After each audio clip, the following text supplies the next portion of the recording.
Баршаңызға қайырлы күн достар. Бүгін мен сіздермен медовый торттың жасалу жолымен көрсететін боламын.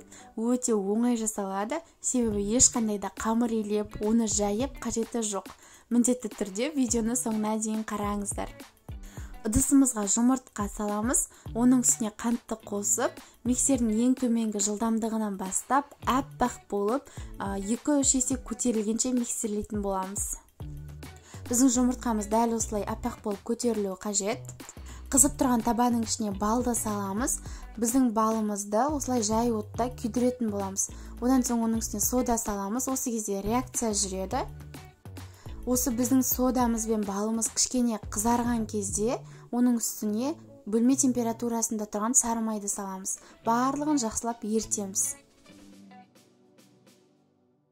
Жұмыртқалы массаның үстіне енді біздің осы ерітіп алған балымызды қосамыз. Тағы да жақсылап араластырамыз. Араластырып алғаннан кейін ұнның үстіне қопсытқыш қосамыз. Осы біздің електің ішінде екеуін жақсылап араластырып аламыз. Енді біз осыны жұмыртқалы массаның үстіне 2-ге 3-ке бөліп қоса отырып араластырамыз. Қараңыздар, біздің тестамыз дайын. Осындай сұйықтықта болып шығуы қажет.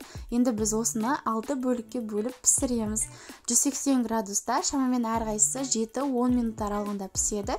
Негізі сіздің пешіңізге байланысты, әркімнің пеші әртүрлі. Осылай пергамент қағазына орналастырамыз. Жан-жағын тегістеп, барлық 6 коржды да осылай пісіріп алатын боламыз. Біздің корждарымыз дайын, осылай оп-оңай тез піседі. Жан-жағындағы артық корждарды кесіп алып тастасаңыздар болады. Енді біз торттың кремін жасауға кірісеміз. Мен қайнатпалы кремді пайдаланамын. Өзіңіздің қалауыңызша басқа да кремдерді пайдалана берсеңіздер болады. Ең алдымен осылай сүтті ысытып аламыз. Қайнатпаймыз, жай ғана ысытамыз. Жұмыртқаның үстіне қант қосамыз, лимон қышқылын қосамыз, жақсылап араластырамыз. Одан соң оның үстіне 2 ас қасық крахмал қосамыз. Егер де сіздерде крахмал болмаса, ұн қоса беруге болады. Енді осы жұмыртқалы массамыздың үстіне біздің жаңа ысытып алған сүтімізді 2-ге 3-ке бөліп қоса отырып құямыз. Бірден тез араластыру қажет, себебі біздің жұмыртқамыз пісіп қалуы мүмкін. Енді біз осыны қайтадан отқа қоямыз.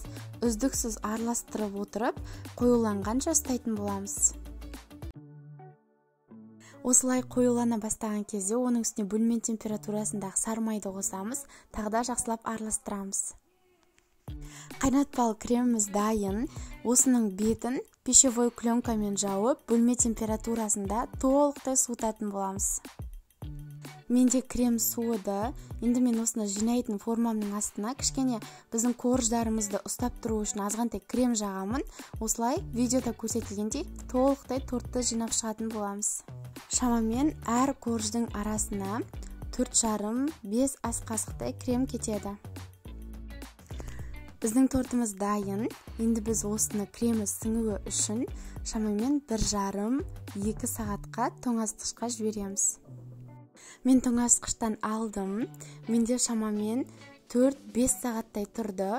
Осылай өзімнің қалауымша әсемдедім. Әсемдеу жағы өзіңіздің қалауыңызша. Мен артық қалған корждармен әсемдедім. Осылай оңай әрі тез піседі. Ешқандай қамыр илеп, оны жайып қажеті жоқ. Міндетті түрде осы рецептпен жасаңыздар. Сізге, сіздің отбасыңызға, балаларыңызға ұнайтынына мен толықтай сенімдімін. Видеоны соңына дейін қарағандарыңызға рахмет.